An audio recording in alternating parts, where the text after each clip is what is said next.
Benson. Wow! What a catch! Touchdown, Jets! That kid's amazing. His team is given time. He wants Jefferson. Climbs the ladder. Oh my goodness! Loading. He's going to heave one for the front right. Palmer drops it in. Hello, folks. Welcome to the Fantasy Football Academy.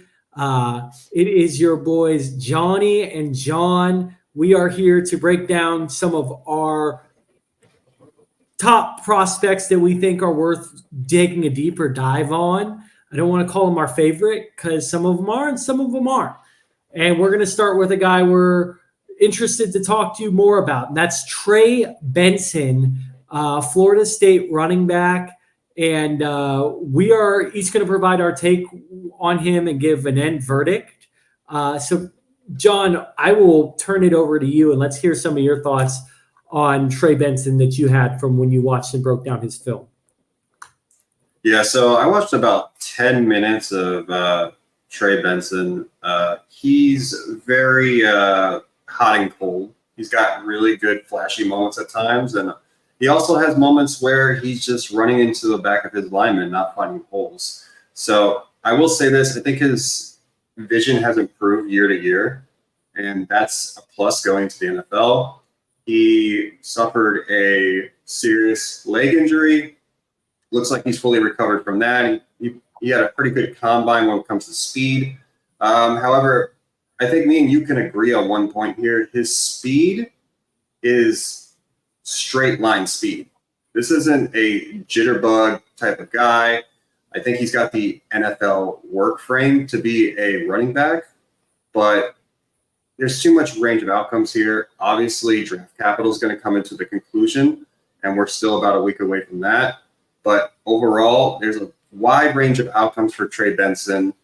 It's really just going to come down to draft capital, and I'm just going to leave it at there. I'm off of him 60-40 right now. So that's where I'm at, 60-40 off of Trey Benson. Yeah, I love it. Do we have let's run some highlights of him and kind of see what you're talking about there, which is great, but he's just not a burner like the 40 time really indicates. And so I think that first word for me is stiff. And then the other is committee. This is a guy who he looks big, he's fast.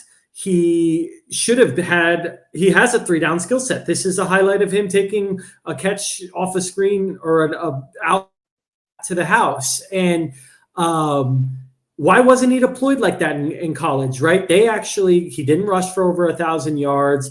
He was in a committee in that backfield at FSU. And so it's interesting. I think we look at him as a 3-down guy, but he hasn't been deployed like that even in college.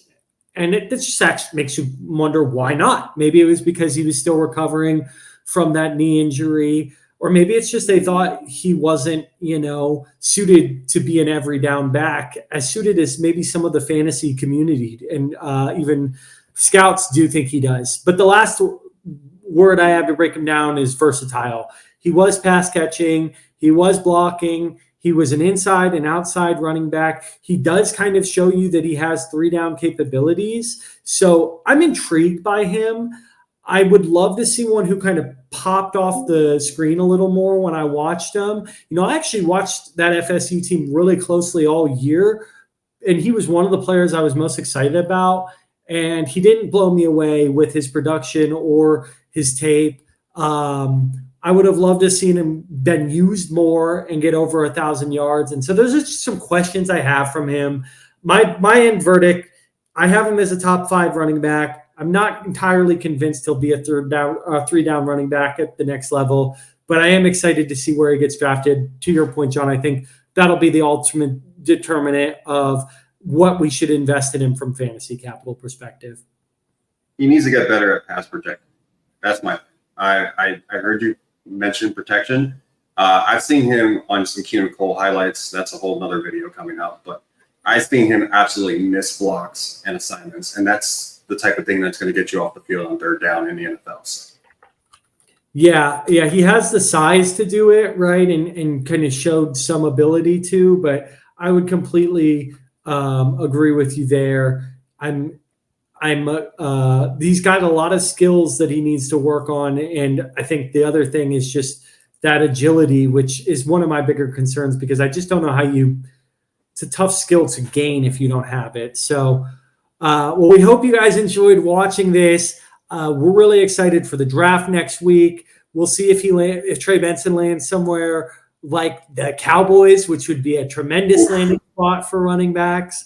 So obviously we'll see how we kind of slot him in from a fantasy draft capital perspective after the draft. But just watching the film, hopefully you appreciated the breakdown. And as always, like, comment, subscribe, leave any questions you have in the comments, and we will be happy to answer them. All right. Take care, everyone. Deuces.